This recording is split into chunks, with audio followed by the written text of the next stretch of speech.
Olá, bom dia, paz do Senhor. Hoje, dia 30 de junho de 2021. Chegamos no final do mês de junho e até aqui o Senhor nos ajudou, até aqui o Senhor derramou da sua vida, das suas promessas, da sua palavra sobre a tua vida, sobre a tua casa, sobre a tua família, sobre os teus queridos. E mais uma vez estamos na presença do Senhor, porque a Ele é dada toda a honra e toda a glória em nome de Jesus. Mais uma vez estamos na palavra do Senhor, orando, lendo a Bíblia, pensando a respeito da palavra do Senhor e tudo aquilo que é bom, perfeito, agradável, porque é a vontade do Senhor. A vontade do Senhor é que nós possamos meditar na palavra do Senhor. Como ele diz lá para Josué, medita de dia e de noite. Como lá no Salmo capítulo 1 diz que nós não devemos nos assentar à roda dos escarnecedores, mas antes, meditar nos estatutos, na lei do Senhor, para que nós possamos prosperar, sermos bem-sucedidos em toda a nossa caminhada. Seremos como árvore plantada junto a ribeiros de águas, que tem o seu fruto na estação certa, mas em compensação tem as suas folhas para remédio das nações durante todo o ano, ou seja, durante toda a nossa vida, durante todo o período da nossa existência. Então é a palavra do Senhor e nós sempre meditando, pensando, sendo exortados, edificados, capacitados pelo Senhor em nome de Jesus. Estamos lendo, bom dia pastora Mara, a paz do Senhor, bom dia bispo Antônio, a paz do Senhor, Suzy, Priscila, Deus abençoe vocês, pastora Mara também, filho, genro, nora, netinhos, a presença, o mover, o poder do Senhor também sobre a vida da Amanda. Bom dia, Amanda, Deus abençoe você, tua casa, tua família, Fábio, Luquinha, Júlia, Rosângela, Bruninha, Manteiga, Deus abençoe também Renata, Vinícius, Márcia, Fabiana, Deus abençoe a todos aí, o pai do Fábio também, Deus abençoe a todos, o Senhor esteja sobre cada um, em nome de Jesus. Minhas tias, Rosália, minha tia Alzira, também meus tios, seus filhos, netos, sobrinhos e também genros, noras, a presença, o mover do Senhor, em nome de Jesus sobre cada um. Meus pais, seu João, dona Dária, dona Nadir, seu Toninho, Deus abençoe a todos, Elô, Wesley, também filhos, familiares, Deus abençoe a todos vocês, o Senhor esteja sobre a tua vida, João, Roseli, e também Ângela, e também toda a família, Clara, Will, pequena Julinha, Grazi, esposo, familiares, também Humberto, Alessandra, Letícia e também Carlos, toda a sua família, Étel, filhos, netinho, Deus abençoe a todos, em nome de Jesus. Também Marisa Poli, Zé Roberto, seu esposo e toda a sua família, a sua grande família, uma família maravilhosa, muito grande. Deus abençoe a todos também. Ângela, Dona Polônia, o Senhor esteja sobre cada um de vocês em nome de Jesus. O Senhor também abençoe a Eva, o Carlos, filhas, que é Débora, Raquel, Fábio, Cris e também o netinho Danielzinho. Deus abençoe a todos vocês. O Senhor esteja sobre esteja estabelecendo a sua palavra sobre a vida de vocês também, em nome de Jesus. Pastora Eliane, amiga da pastora Mara, Deus abençoe a vocês. Estamos sempre orando pela sua mãe, senhora, sua mãe, a dona Dira, também o seu esposo, o pastor Celso e toda a família, a presença, o poder, o mover do Senhor sobre cada um, em nome de Jesus. Vamos continuar lendo a palavra do Senhor, vamos pensar a respeito, estamos falando sobre escatologia. Chegamos no momento da palavra de Deus, o livro de Mateus, que não tem como você falar que está lendo de maneira linear, de maneira sistemática, seletiva, todo dia um pedacinho, e não falar sobre escatologia. Só que quando você fala sobre escatologia, primeiro você tem que pensar sobre a doutrina bíblica. E desculpe falar assim, em qual segmento você vai se comportar, É quase que uma obrigação. Não é o que eu não concordo com isso. eu sempre falo para você que, e por isso que eu sempre cito para você isso, né? Desculpe, eu que bati na mesa aqui. eu tropeço na mesa toda hora. Então, e eu falo isso para você porque quando eu coloco uma placa, uma marca, não é minha intenção, não é a nossa intenção, como a pastora Mara sempre frisa, uma igreja sem parede, não é a minha intenção.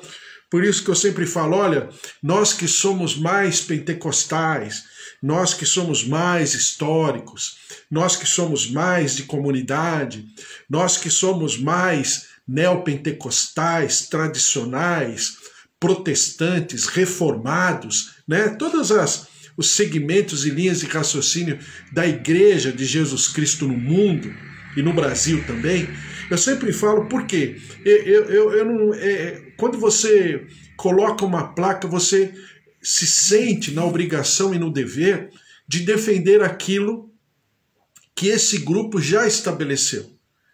E isso, de vez em quando, não é saudável. Não é saudável, porque você é levado a pensar, junto com um grupo, junto com uma linha de raciocínio, que nem sempre reflete toda a, vamos chamar assim, toda a revelação da palavra de Deus, né? Então é bom, é sempre importante, mas ao mesmo tempo saber que nenhum deles estão errados porque pensam diferentemente. Não. Eu sempre creio que enriquece. Eu sempre creio que vai me fortalecer, me edificar, me acrescentar. E eu sempre falo que na palavra do Senhor nós somos acrescentados, nós não somos preteridos ou retirados de algo, mas somos acrescentados. Então, quando a gente fala de escatologia, é bom sempre pensarmos nisso. Por quê? Porque nem sempre tudo está totalmente revelado. Aí você vai falar, mas é um enigma, é um mistério? A palavra de Daniel já diz que o conhecimento se multiplicará. Geralmente, quando as pessoas pregam sobre esse texto, falam sobre a ciência, né? E sobre tudo que a humanidade está vivendo. Com certeza, a ciência está se multiplicando a cada dia. Mas também, quando a palavra o profeta Daniel escreve a respeito, ele está falando do conhecimento de Bíblia, de palavra, de entendimento.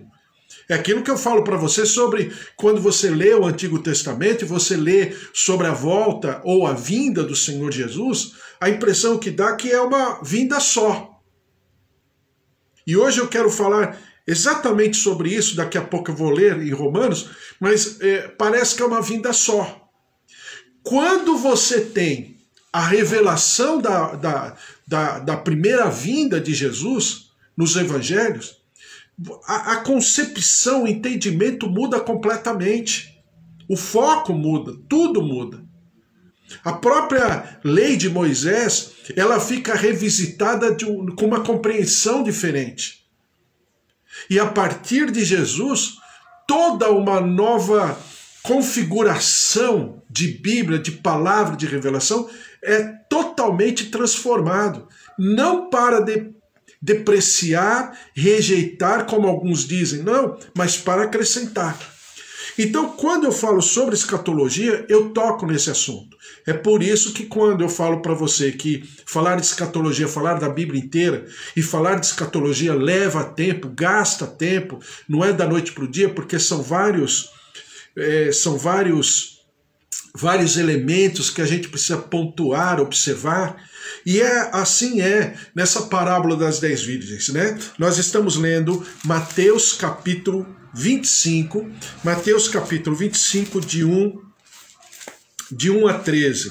Mateus capítulo 25, de 1 a 13, que fala exatamente sobre a parábola das 10 virgens. Só que a parábola das 10 virgens é de muito fácil compreensão, a gente entende, só de ler, a gente já sabe praticamente o que significa, e aí você vai acrescentando, não acrescentando na palavra, mas acrescentando no conhecimento de tudo aquilo que a síntese de tudo aquilo que nós já lemos, já entendemos da palavra, e principalmente, sempre eu falo para você, principalmente do sentimento de Deus, de como Deus age, de como Deus pensa. Isso é muito importante porque não fica apenas uma letra, uma palavra, mas ela adquire uma consistência maior, um entendimento maior, uma revelação maior, né? Sem querer criar lendas, misticismo, mas com toda a coerência, com todo o bom senso, com toda a moderação, com toda a ponderação, e nós vamos sendo trabalhados pelo Espírito Santo conforme nós vamos nos abrindo. Então, tudo de escatologia já está dito? Não. Tudo de escatologia será dito? Com certeza. Haverão, né, acomodações de palavra e de revelação com o tempo? Com certeza. Então, escatologia também não é assunto que você fecha. Você só pode fechar assuntos que já aconteceram. Assuntos que ainda acontecerão, a gente tem uma linha de raciocínio, mas falar que a gente vai, vamos dizer, falar tudo que diz a escatologia, não. Porque eu leio hoje a palavra, eu tenho um nível de entendimento. Amanhã, a mesma palavra, quando eu ler, o Espírito Santo agindo na minha vida, no meu entendimento, nas circunstâncias que eu estou vivendo, aquela palavra que eu li ontem, essa mesma palavra hoje, ela já tem uma outra profundidade, ela já traz uma outra concepção, ela abre novos caminhos dentro da mesma palavra. Por quê? Porque a palavra de Deus, ela é atemporal. Ela tem uma capacidade de se contextualizar por si só. Apenas a gente só vai dando aquela, vamos dizer assim, só vai dando espaço para que a própria palavra, através do Espírito Santo, se manifeste na nossa vida. Então, Mateus capítulo 25, do versículo em diante, eu só vou ler o primeiro versículo, que a gente está lendo todo dia, né? Eu sempre coloco no Facebook, no Instagram, no YouTube, e eu sempre vou falar para você, tem duas versões do mesmo dia.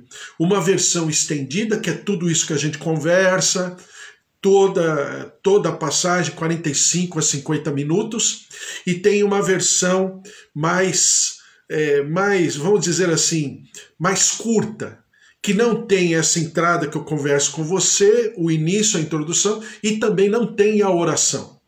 Mas só que tanto a versão estendida como a versão reduzida estão no Instagram, no Facebook e estão no YouTube, tá? Então, é claro que a gente está orando por todos, mas claro que quando a pessoa vai assistir ou vai ouvir mais tarde, às vezes ela não quer pegar toda a ministração, porque é longa, né? Principalmente no vocabulário de internet, 50 minutos ao vocabulário da internet é uma prática quase que louca, mas depois eu ponho uma versão resumida que vai entre 20 e 25 minutos no máximo, que eu coloco de uma maneira mais resumida, né? Mas que você dê o teu like, dê o teu joinha, dê o teu coração, se inscreva, divulgue, distribua, fale, porque é bom falar da palavra de Deus, é importante.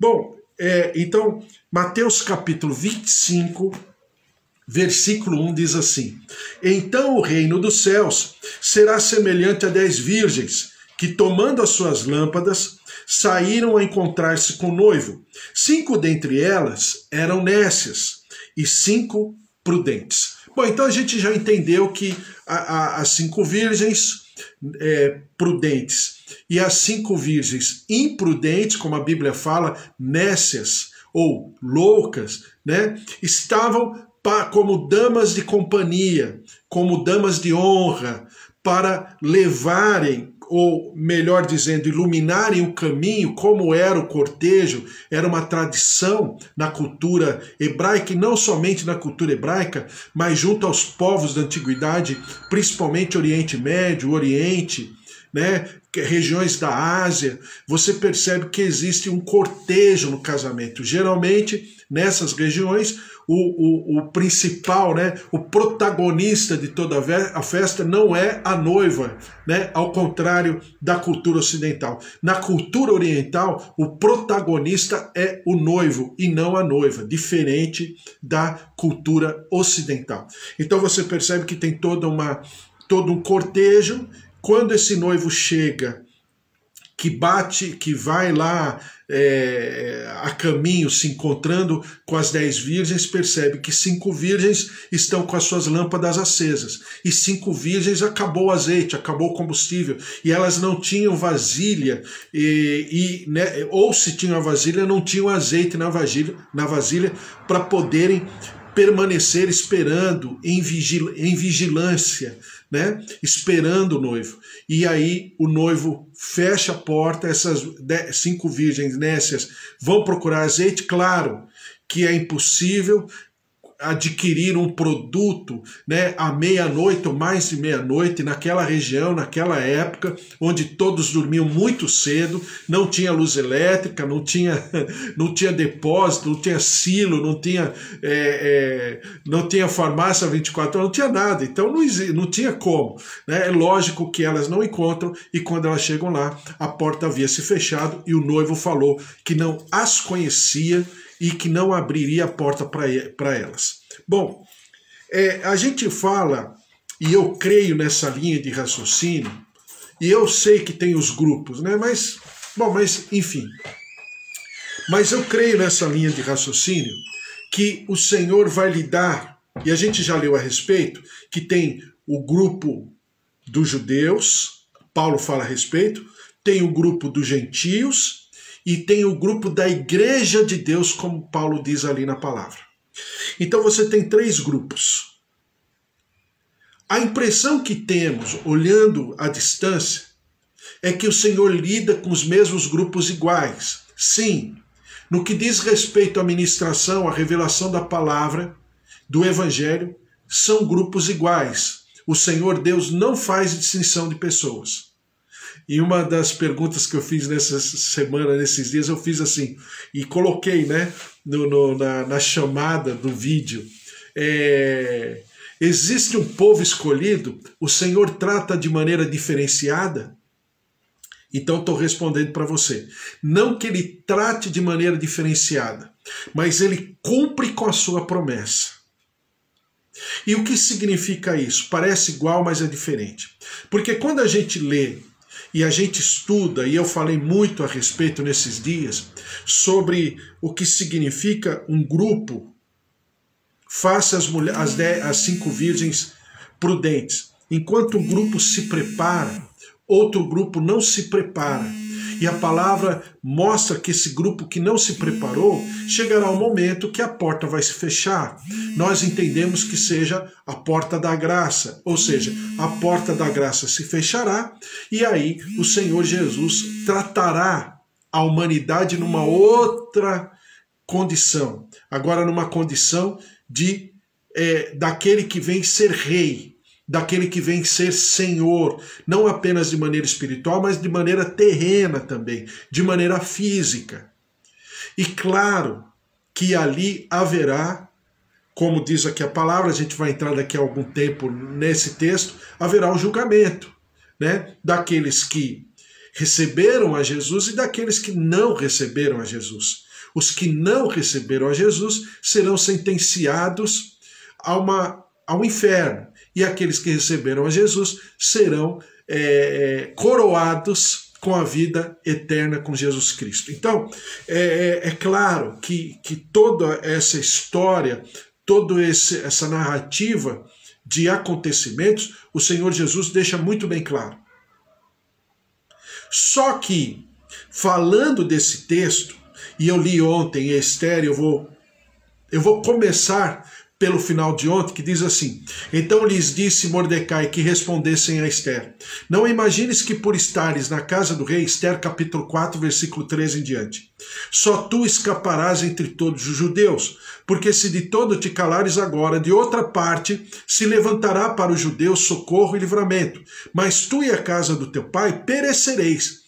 E quem sabe, se para conjuntura como esta é que foste elevada a rainha? Ou seja, Mordecai está chamando a atenção de Esther para que Esther se posicione exatamente, como diz Mordecai, nessa conjuntura que Esther estava. Esther não estava rainha pura e simplesmente para tomar banhos de sais, como diz a própria palavra no tempo de Esther, ela tomou banhos de leite, de pétalas, de rosas. Nossa, era demais, era maravilhoso. Só que Mordecai está chamando a atenção de Esther, que será, Esther, que tudo que nós passamos, e você ser elevada à condição de rainha. Esther não tinha a mesma condição das outras concubinas ou das outras esposas de Assuero. Esther foi elevada à condição de rainha. Era um decreto. Era um decreto medo-persa. E através do qual um decreto não pode ser, né? Através dos quais um decreto não pode ser rejeitado ou depreciado. O decreto é permanente. Então havia em Esther toda uma constituição. E Esther foi chamada a atenção de Mordecai. E nessa exortação, Esther se ajusta.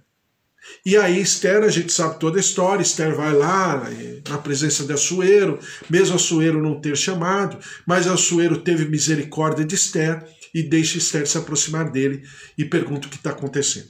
Bom, aí essa é toda a história. Então o que Mordecai faz? Mordecai, ele representa a nós como igreja, que devemos não apenas entender e ter consciência da nossa responsabilidade, mas também divulgarmos essa responsabilidade, ensinarmos sobre essa responsabilidade, porque haverá um dia que Jesus vai voltar. E se Jesus vai voltar e ele vai voltar, então o que vai acontecer? Claro que toda essa configuração de graça, ela vai perder o sentido. Porque ele virá e a presença dele traz justiça, mas também a presença dele traz juízo. É exatamente o que acontece com essas 10 virgens. 5 entram nas bodas do Cordeiro e 5 ficam do lado de fora, que são as virgens, nunca é a noiva. As pessoas pregam falando que são 10 noivas. Não, Jesus não é poligâmico, é uma noiva só. Ali são as damas de companhia. Então é exatamente isso. E essa rejeição que o Senhor Jesus fala, ele também mostra que haverá uma rejeição temporária do povo de Israel. Aí que está o problema. Você tem 2 grupos. Eu não vou falar os nomes, mas vou falar dois grupos. Né? Você tem um grupo que acha que o judeu rejeitou a Jesus e pronto, acabou.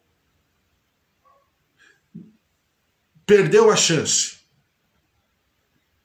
Existe um outro grupo que exalta o povo judeu de tal maneira que tem alguns até que põem kippá, não sei se você já viu, pastores, ministérios, né, que põem aquele, eu vou chamar de turbante, é uma capa, um sobretudo, né? E aí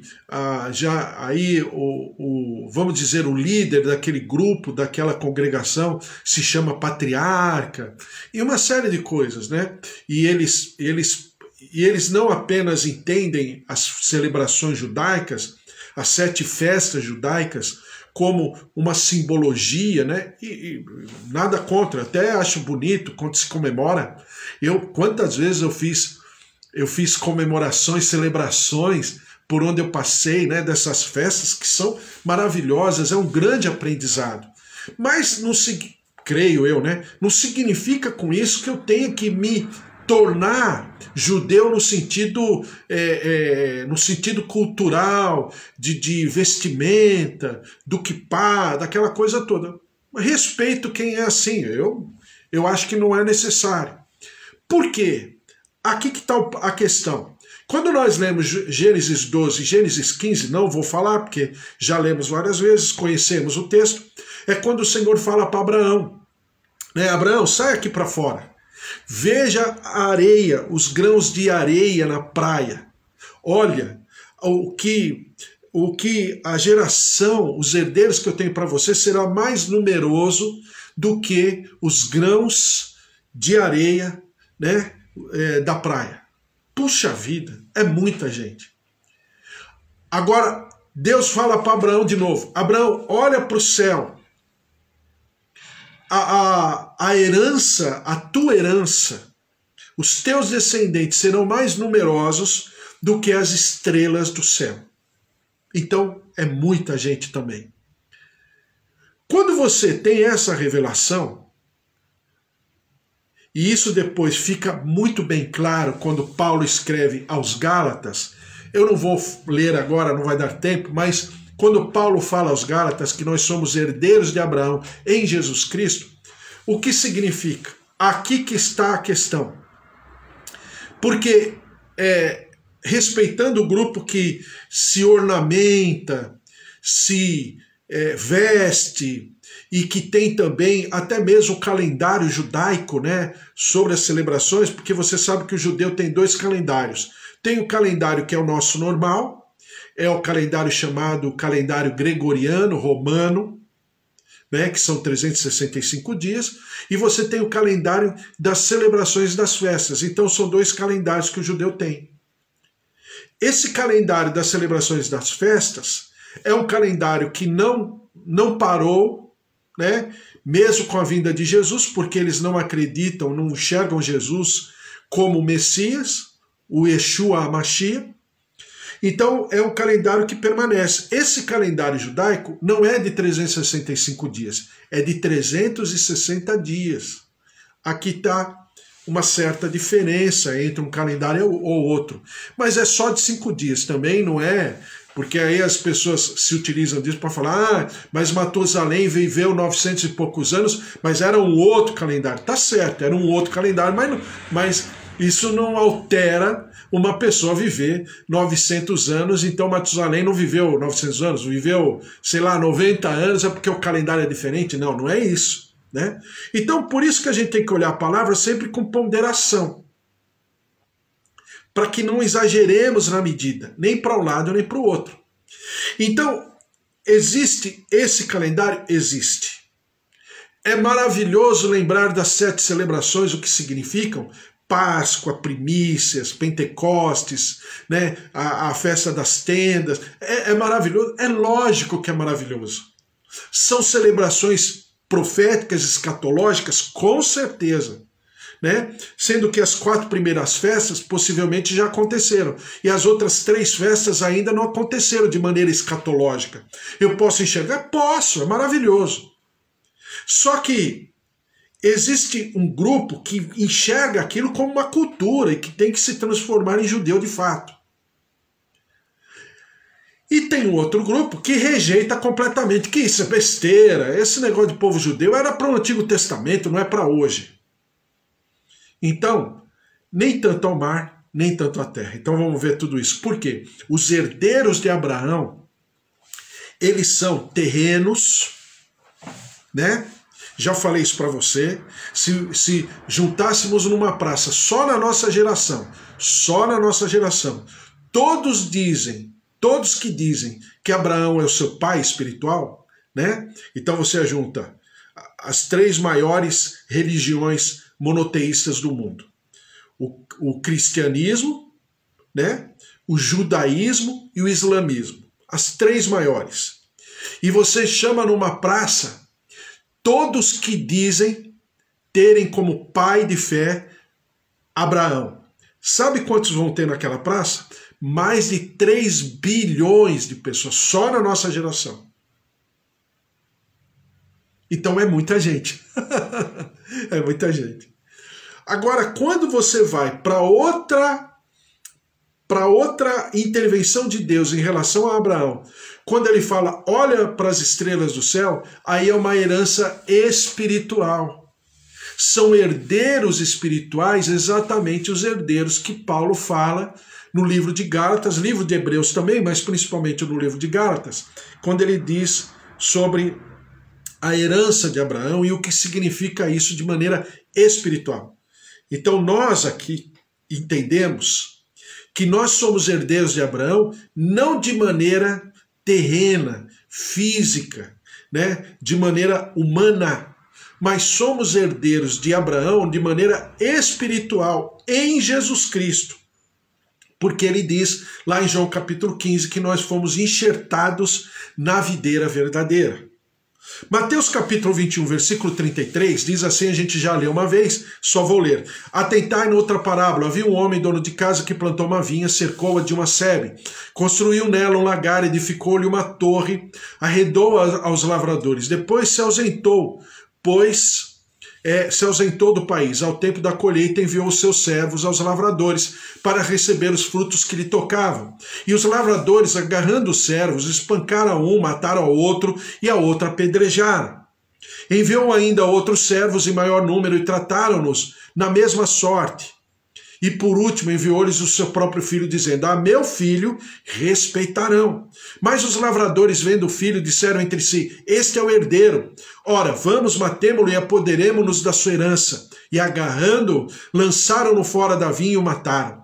Quando, pois, vier o senhor da vinha, que fará àqueles lavradores? E os próprios religiosos da época de Jesus responderam, fará perecer horrivelmente a esses malvados e arrendará a vinha a outros lavradores que lhe remetam os frutos nos seus devidos tempos. Perguntou-lhe Jesus, nunca lestes nas Escrituras? A pedra que os construtores rejeitaram, essa veio a ser a principal pedra angular, e isto procede do Senhor e é maravilhoso aos nossos olhos? Portanto vos digo que o reino de Deus vos será tirado e será entregue a um povo que lhe produza os respectivos frutos. Todo que cair sobre esta pedra ficará em pedaços, e aquele sobre quem ela cair ficará reduzido a pó. Os principais sacerdotes e os fariseus, ouvindo estas parábolas, entenderam que era a respeito deles que Jesus falava. E conquanto buscassem prendê-lo, temeram as multidões porque estas o consideravam como profeta. Então você percebe que Jesus está fazendo o quê? Está mostrando exatamente o que Mordecai fala para Esther. Olha, ele veio para o seu, João capítulo 1, versículo 10 diz assim, o verbo estava no mundo, o mundo foi feito por intermédio dele, mas o mundo não o conheceu. Veio para o que era seu e os seus não o receberam. Mas a todos quantos o receberam, deu-lhes o poder de serem feitos filhos de Deus, a saber, aos que creem no seu nome, os quais não nasceram do sangue, nem da vontade da carne, nem da vontade do homem, mas de Deus. Então aqui Jesus está falando que, porque esse grupo, chamado povo de Israel, não creu em Jesus, o Senhor, dono da vinha, que diz lá em Mateus 21, ele vai arrancar esse grupo e vai colocar um outro grupo, que somos nós, os gentios, e que cremos em Jesus Cristo. Então, esse movimento de retirar um grupo e colocar o outro, creio eu, agora eu que estou falando, hein? Cabe a você... Estou lendo todos os textos. Cabe a você pensar comigo. Creio eu que esse grupo não será rejeitado para sempre. E por que isso? Diz lá em Mateus 23, versículo 37 a 39. Jerusalém, Jerusalém, que matas os profetas e apedrejas os que te foram enviados. Quantas vezes quis eu reunir os teus filhos, como a galinha junta os seus pintinhos, debaixo das asas, e vós não o quisestes. Eis que a vossa casa vos ficará deserta. Declaro-vos, pois, que desde agora já não me vereis, até que venhais a dizer, bendito o que vem em nome do Senhor. Então, por esse texto em Mateus 23, que está repetido em Lucas, que está repetido em Marcos, e que também tem uma parte repetida em João, esse texto, Jesus está mostrando que ele rejeitará o povo, mas não será para sempre. Por que não será para sempre? Ele diz aqui no versículo 39 de Mateus 23. Declaro-vos, pois, que desde agora já não me vereis, até que venhais a dizer, bendito o que vem, o que vem em nome do Senhor. Ou seja, se no primeiro momento esse grupo será rejeitado, num segundo momento haverá uma revisão, haverá uma conciliação de contas com esse povo.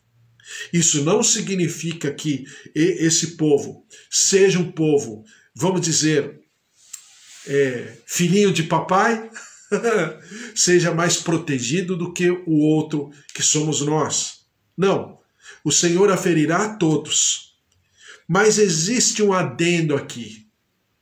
Existem alguns dentro desse grupo que é povo de Deus. Aí você vai falar, mas rejeitou a Jesus. Sim. Mas dentro desse grupo, existe um povo de Deus que rejeitou a Jesus, mas de maneira sincera, de uma maneira que só Deus pode aferir.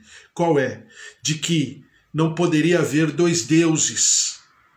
E isso não ficou muito bem claro, porque até para nós que somos gentios, que somos a igreja de Deus hoje, entender a Trindade nem sempre é tão simples. É simples, mas não é simples ao mesmo tempo.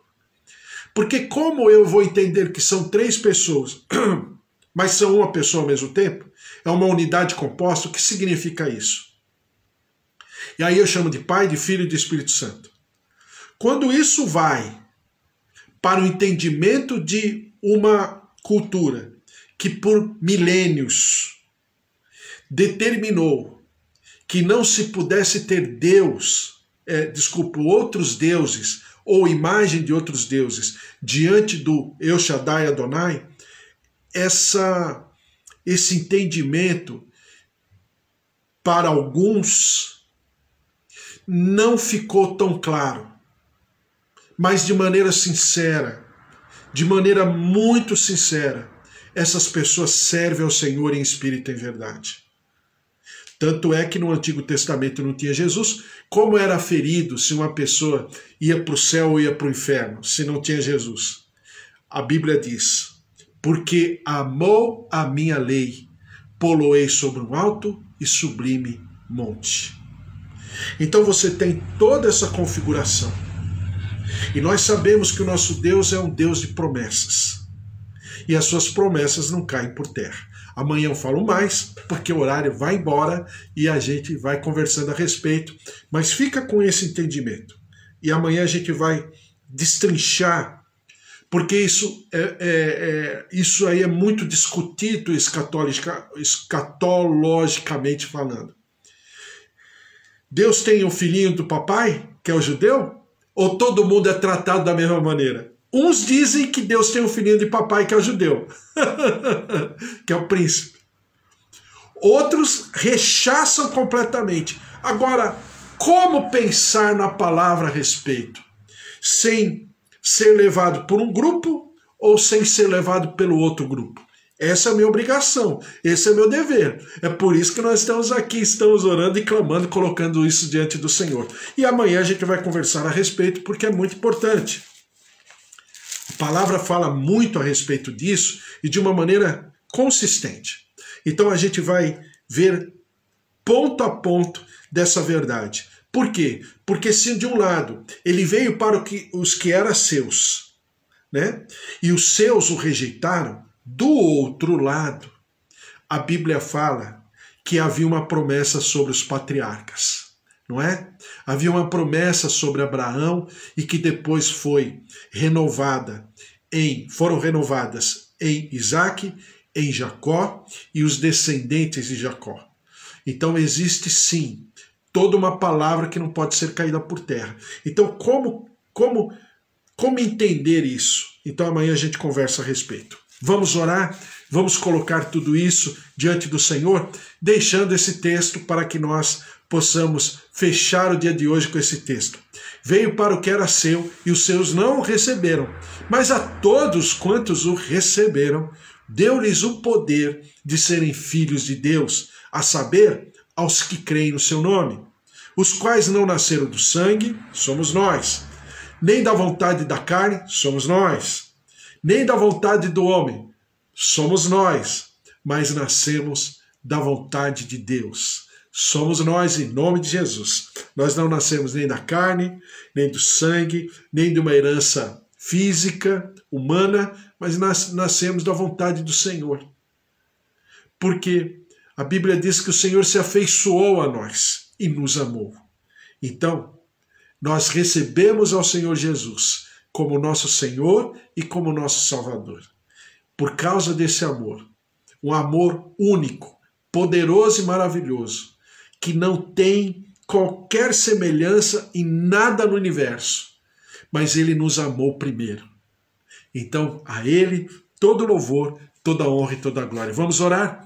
Senhor, nosso Deus, nosso Pai, nós te louvamos e te agradecemos por todos que estão aqui, seus familiares, seus queridos, filhos, netos, avós, tios, pais, marido, esposa, sobrinhos, genros, noras. Derrama-te, ó Deus, vem com a tua cura, com a tua saúde, move-te dos céus, particularmente, singularmente, cada componente das nossas casas, nossos familiares, nossos queridos, as pessoas que estarão assistindo em algum momento, ouvindo essa palavra em algum momento. Senhor, derrama-te por sobre as suas famílias, os seus queridos, ó Deus, avós, tios, netos, filhos, sobrinhos, a presença, o poder, o mover, visitando com cura, com saúde, libertando, restaurando, reconstruindo. Em tempos, ó Deus, de enfermidade como essa, de pandemia, tem misericórdia do nosso povo, da nossa gente. Cura, visita com a tua misericórdia, com o teu mover, com a tua palavra, com a plenitude das tuas águas curadoras, se derramando, ó Deus, sobre cada vida, cada organismo, órgãos, ouvidos, olhos, tireoide, células. Recebam a cura, sangue, circulação sanguínea, plaquetas, taxas. Recebam a cura, o equilíbrio, o poder, o mover da vida, o mover da ressurreição.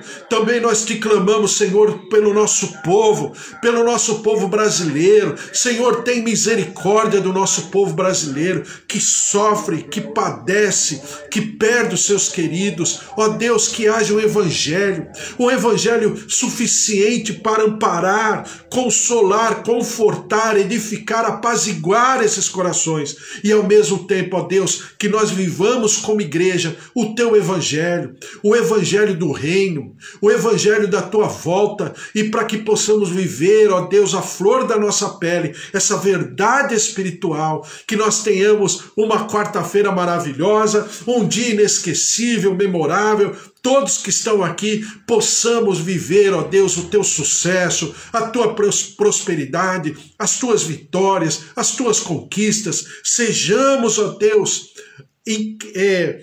vistos na tua graça, na tua presença, no teu poder, e possamos achar graça aos olhos daqueles que estão ao nosso redor, e nós possamos viver esse evangelho, um evangelho único, um evangelho eterno, uma palavra poderosa que realiza, que altera, que transforma, que conquista, que se manifesta em amor. E nós daremos sempre ao Senhor todo louvor, toda honra e toda glória em nome de Jesus. Amém. Amém. Que o amor do Deus Pai Todo-Poderoso, que fez o céu e a terra, e a vida vitoriosa em Jesus Cristo, e as consolações do Espírito Santo da promessa estejam sobre a tua vida, a tua casa, a tua família. Porque se Deus é por nós, quem será contra nós? Se o Senhor é nosso pastor, de nada nós teremos falta. Um beijo para você, que você acesse aí no YouTube, no Instagram, ouça, pense a respeito de tudo aquilo que eu estou falando, e fale para as pessoas, converse a respeito. É bom pensarmos. É bom meditarmos, ainda que a gente não concorde, mas pelo menos a gente pensa. É muito bom pensar na palavra do Senhor. Que Deus te abençoe, uma quarta-feira maravilhosa. Amanhã, quinta-feira, às 10 horas da manhã. Fique na paz. Tchau, tchau. Beijo para você.